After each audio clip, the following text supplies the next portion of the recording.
Wow, all this brokenness is kind of making me nervous. I'm glad I don't have to smash an egg on my head this morning, although I'm a little jealous of your TV. Morning, y'all. Yeah, thanks. It's so cool to be here. I'm literally nervous about it because I can feel all the sort of good energy in the room. It's pretty cool. And I also love the kind of topic of brokenness, but it's funny to talk about. Anyway, especially, dang, I mean, after yesterday and the last few weeks and our politics and our brutality that's happening out there, don't y'all feel a little bit broken? Yeah. I'm going to talk about that. I'm going to talk about broken infrastructure, but I think you'll see how it's related. I wanted to start with this picture because I grew up this sort of quintessential American suburban life, and it was awesome. And I really enjoyed it, and I had a good experience. And my twin brother and I were sort of the classic story of the emerging Generation X in the 1970s and 80s. By high school, we were latchkey kids with free range in the neighborhood, and it was pretty awesome. Way to grow up, actually. Had a lot of fun. But I didn't know at the time, of course, that the construction of our community played a bit part in a national drama that undermined urban communities.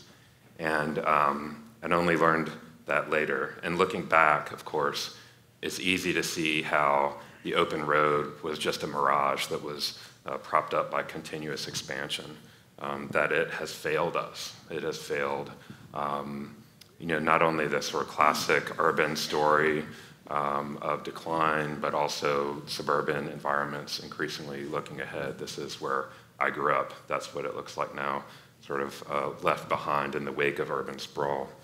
And how our political separation, our social isolation, our political polarization, our declining health, our broken sense of empathy and equity and accountability has shaped the world around us, and increasingly shapes who we are as a people and what we vote for and what we do and where we're going as a country. And it's scary.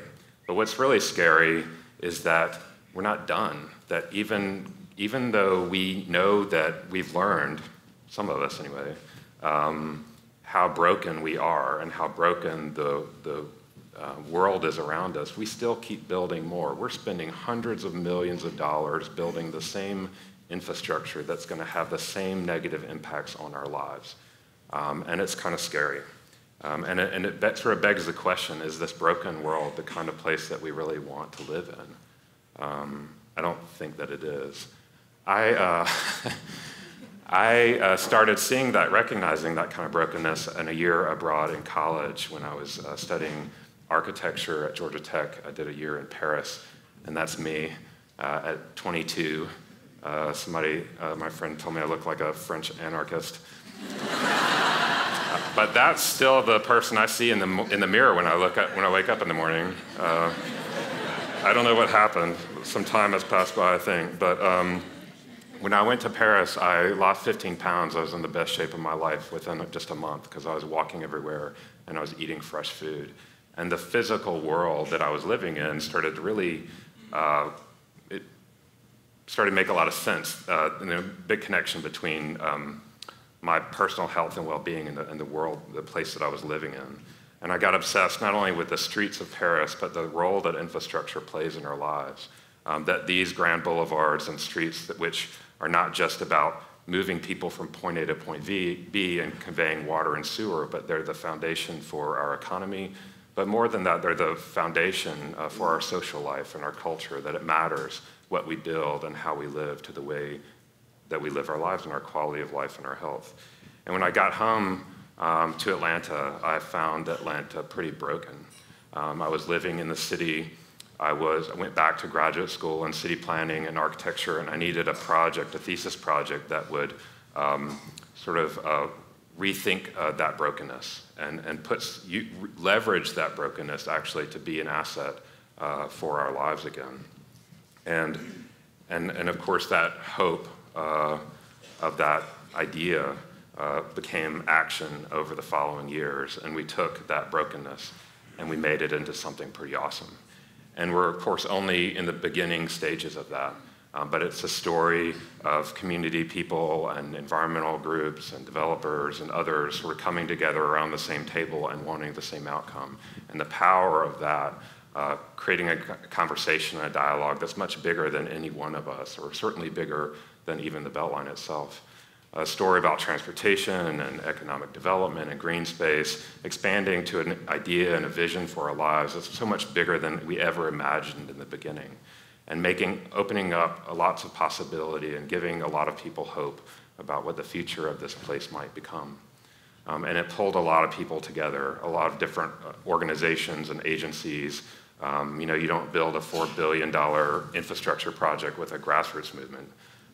So we had to create the entities and new relationships and agencies to pull it together and make it happen.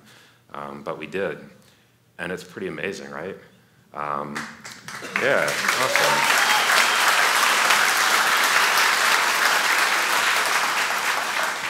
I think it's amazing, not only because it's really fundamentally changing the physical form of the city, it's changing the way that we think about the city and what our expectations are for living here. And it gives us a little hope that we might be able to unbreak ourselves and look at a future that's less broken. And you can see it happening. You can see it coming. You can see the changes. You can feel the changes coming. You can believe what's happening. And it's going to be a lot of fun, And we're only in the beginning of it. But as we go through the next,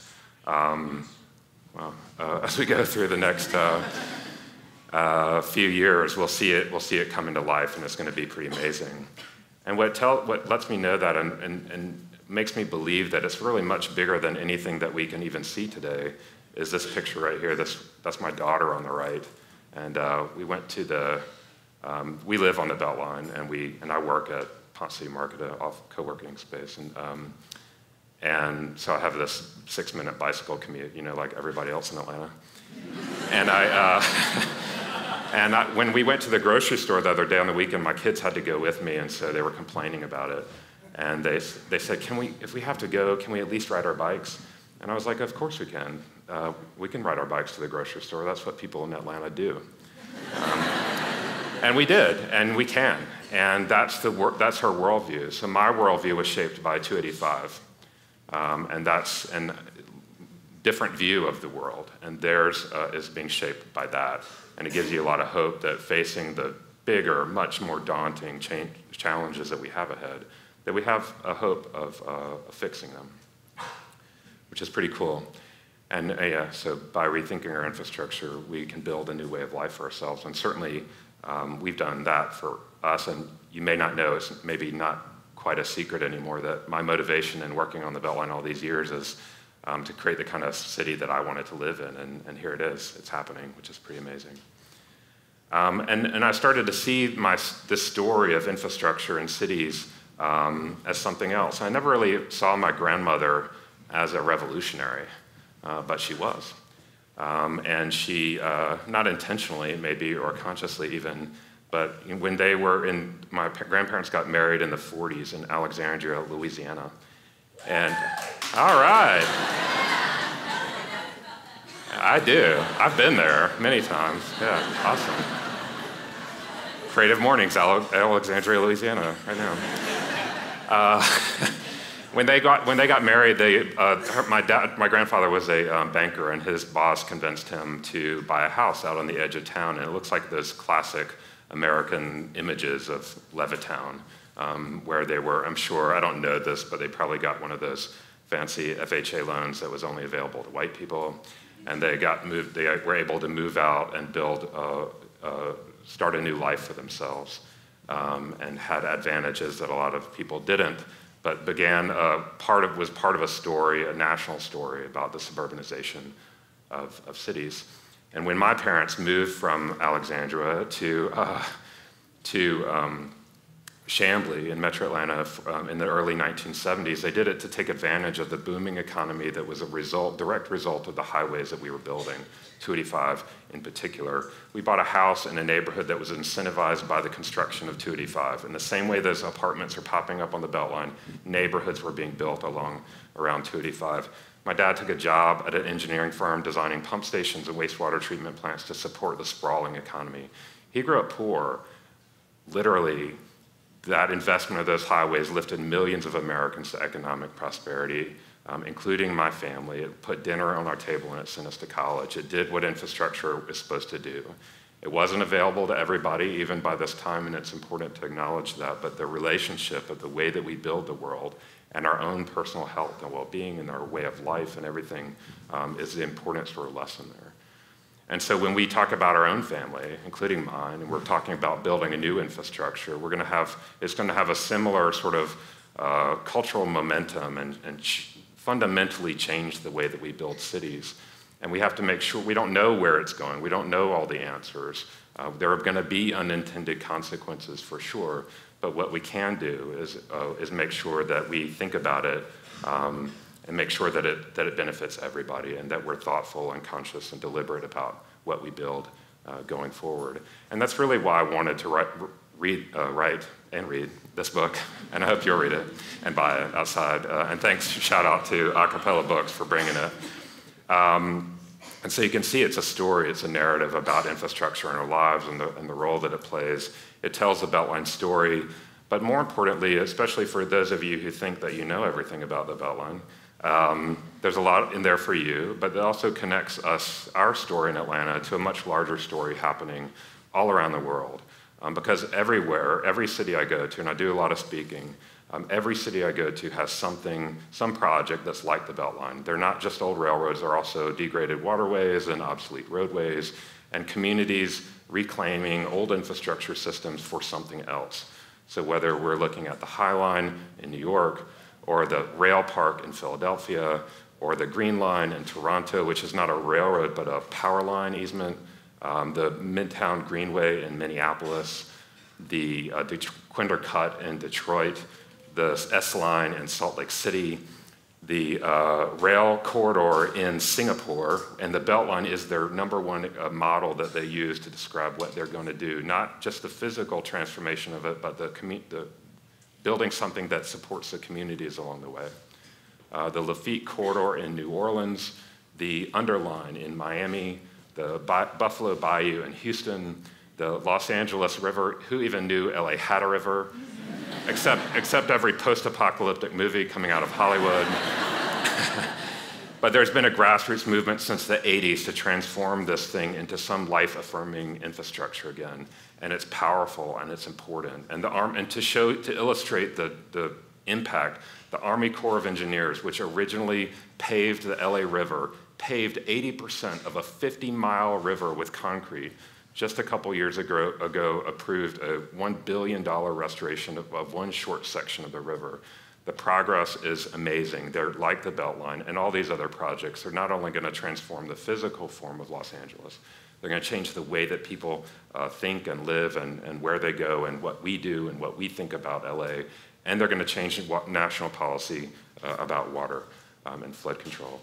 This is the Lachine Corridor in Montreal, the Harahan Bridge in Memphis, the East River Blueway, which embraces the elevated FDR Highway in New York, the Gardiner, the Gardiner Expressway in Toronto, and the Cultural Trail in Indianapolis, which is really the simplest example, where you're just taking some lanes out of a street that had been given over to cars and you're reclaiming those lanes for people.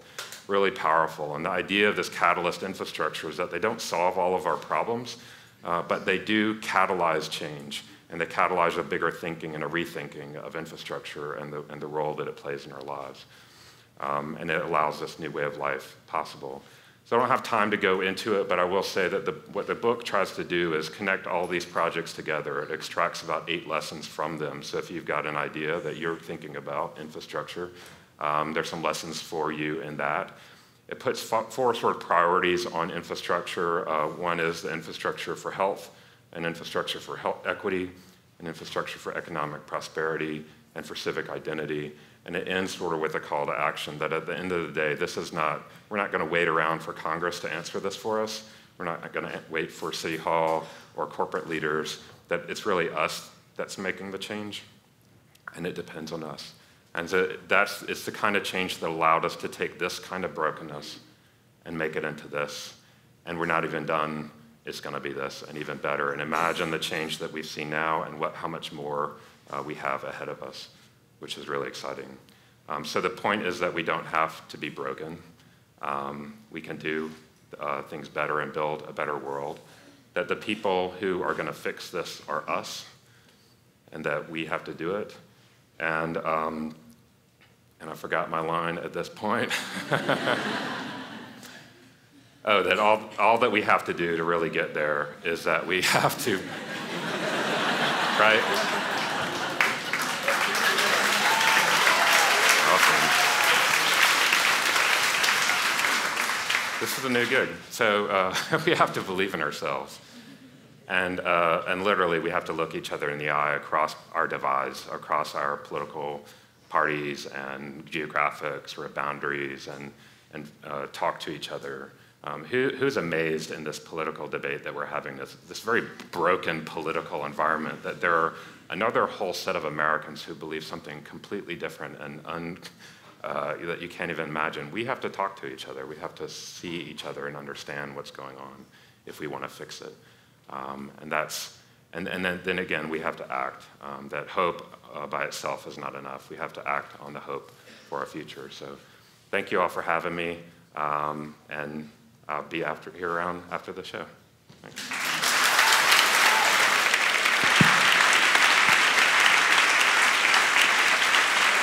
Thanks, Ryan.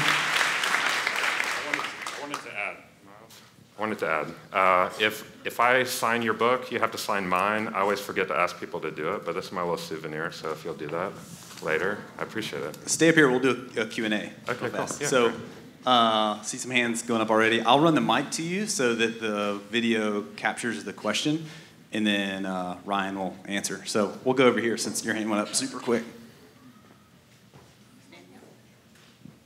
Hi, good morning. Good morning. At what point did your project convert from, you went to Georgia Tech, Yep. to a vision that you thought would actually come to pass? Yeah, I'd never imagined we would build it. I was going to graduate, and I did, fortunately. And then we started, it was a couple years later, I was talking with some people about the idea at work, and we started talking they loved the idea, and we started talking to more people about it. And the more people we talked to, the more people wanted to hear about it, and so we kept talking.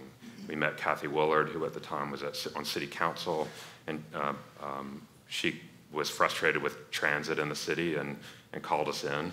And she heard, we sent her a letter about the project, and she called us in, and we told her about the idea, and she said, let's see what happens. We did a town hall meeting in her district. The neighborhoods fell in love with the idea. We did a few more of those. It was amazing. She was elected city council president. This is the summer or fall 2001.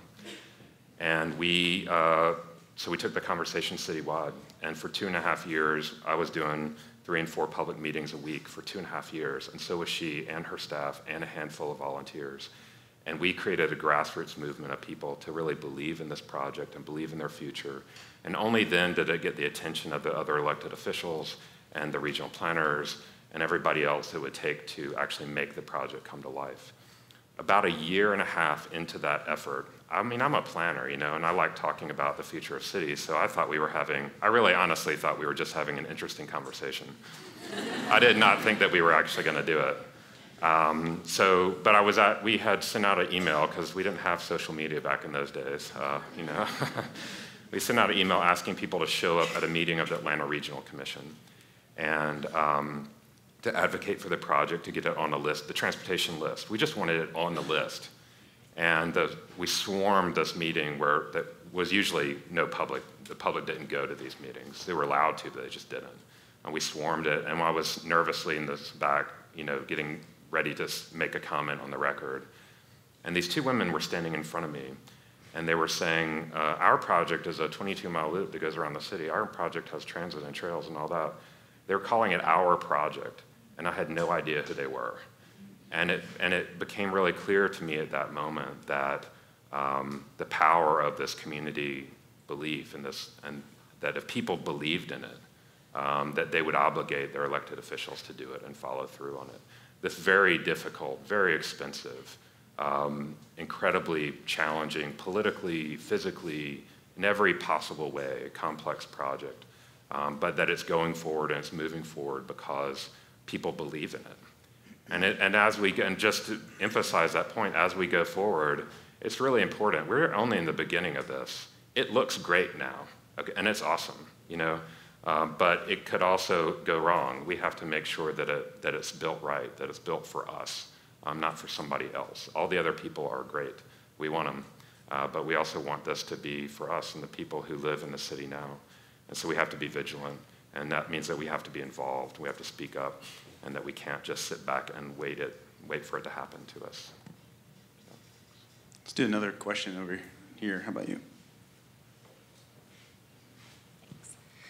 So my dad went to planning school in the late 70s, and he has told me repeatedly since I moved here that when he went to graduate school, Atlanta was held up as the case study of how not to plan a city. Yeah. And so I would like to know what you hope future generations of city planners will learn about Atlanta. Wow. I agree with him. I mean, you know, there's something funny in Atlanta about planning. I think there's a sort of lack of respect for planning. And I think it's actually embedded into this idea that Atlanta was just a railroad junction and nobody expected it to amount to much, so we never really took it seriously. And that, you know, alongside other, you know, awful things like racism and other things, you know, really affected our distrust for sort of this sort of position of planning and sort of planning out your life for you. And it's certainly with the construction of highways, you know, it was very successful, like I described. I mean, enormously successful, and it was part of the world. You can't separate the construction of the world from all, in the 60s, and construction of highways and sprawl from everything else going on at the time. I mean, it was a very future-oriented period of time. Cities were very different. The cultural momentum was to get out of cities.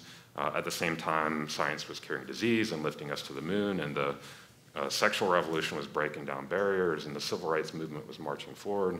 And you can't separate the physical construction of the world from that culture of what was happening. So, you know, it was bad, but everybody was doing it bad. Atlanta was just doing it doing bad especially well. And we were successful because of it. And, you know, if we hadn't, you know, who knows where we would be today? Would it be good or bad? I don't even know. I think what's fascinating now as we look forward is that we can take a lot of that brokenness, just like the Beltline did, a lot of broken infrastructure, broken land, broken communities, and leverage those as assets in the creation of something that's much better. And I think the lesson from the Beltline is that the communities along the way in that movement intuitively, not consciously, but intuitively saw change coming. The city was starting to grow, and they leveraged that change to their advantage to create the communities that they wanted. And as we look ahead more broadly, regionally, nationally, at all the change that we see is pretty scary, the challenges ahead, we can take that sprawl, those highways, all that brokenness everywhere, and leverage those as advantages. We just have to figure out how we do that to create the communities that we want to do, that we want to live. And that takes certainly a role for infrastructure, and I'll be there fighting for that, but it's going to take everybody else in their own way contributing in terms of policy and business and community and creativity and all those other things. So I think Atlanta can lead. I'll tell you, looking at all these other projects around the world, Atlanta's a leader. I mean, there's nothing like it. It is big geographically. It is broad programmatically. We've made a lot of progress, and the world is watching us. Every city I go to, they know what the Beltline is, and they're watching us. Singapore was amazing to talk to the people in Singapore. They know more about the Beltline than most of you do, I'm sure. And they know the numbers, like they know how much the tax revenues are. I mean, they've been following it. So they see it as a real model. And I think that that's exciting for us in Atlanta for two reasons. One is that we should double down and just build it, and we should pass the transit referendum in the fall, which will build the Beltline, basically. It'd be awesome. But we should also make sure that as we build it, that we make sure that everybody's included. And so elevating issues of equity and affordability and access, those things are really important. And we can't call, we cannot call the Beltline, the Beltline's a huge success economically, but we cannot call the Beltline a success if it's not a success for everybody. And I think that is just really important. So thank you. So Ryan, you stole a little bit what I was going to ask about, which is the importance of funding infrastructure for the vote in November. But I also wanted to have you respond to your role of Office of Design and also help raise awareness for folks in this room that in Atlanta, we have no funding source for public sidewalks or public right-of-way. You know, we're trying to pass something for transit in the Beltline, but understanding that we need to invest, and this thing means that's taxes and money put into this as a community. And I think if you could speak to the importance of that and you know, Office of Design, what you guys are trying to do there and how that matters. Sure. And you're probably a better speaker on that than me. I am in all of the details, but I'll say that one of the cool things that I am working on right now is with the City of Atlanta, the Department of Planning, the City Studio, and there's an open house on Saturday, tomorrow, from 11 to 4. Which is exciting, and y'all should come by. It's at Ponce City Market. It's a pop-up location. It's going to move around the city. Right now it's at Ponce on the second floor of the food hall. Come by and just check it out. But through that studio, I'm working on a project called the Atlanta City Design, which is basically just looking at, you know, what do we want to be when we grow up, and how are we going to get there? If the city of Atlanta is going to more than double its population in the next 20 years, think about that. Now that's the urban core of Atlanta, and the city limits, not the region. The region is going to grow by 2.5 million. It's about 5.5 now. We're getting 8 million people. That's a lot of new people. Are they all going to drive? And then think about that traffic. So how are we going to accommodate in the city of Atlanta that new population and still be a place that we recognize and that we still love? So we're going to be figuring out what Atlanta is, and then taking the physical characteristics of that and embedding it in the decisions that we make about how we build the city going forward. So through the rewrite to the zoning ordinance, the update to the transportation plan, all those things are in service to some idea about what we want to be when we grow up. Again, Atlanta, from a planning perspective, is a leader in that, and there aren't a lot of other cities doing it quite that way for thinking about it from a design perspective, so it's exciting to be a part of, and really requires everybody to get involved. And I think the Beltline, obviously, that movement that I described is an important model for us so that we can determine what we want as a community, and then hold our leaders accountable to making sure that it gets built out. So thanks.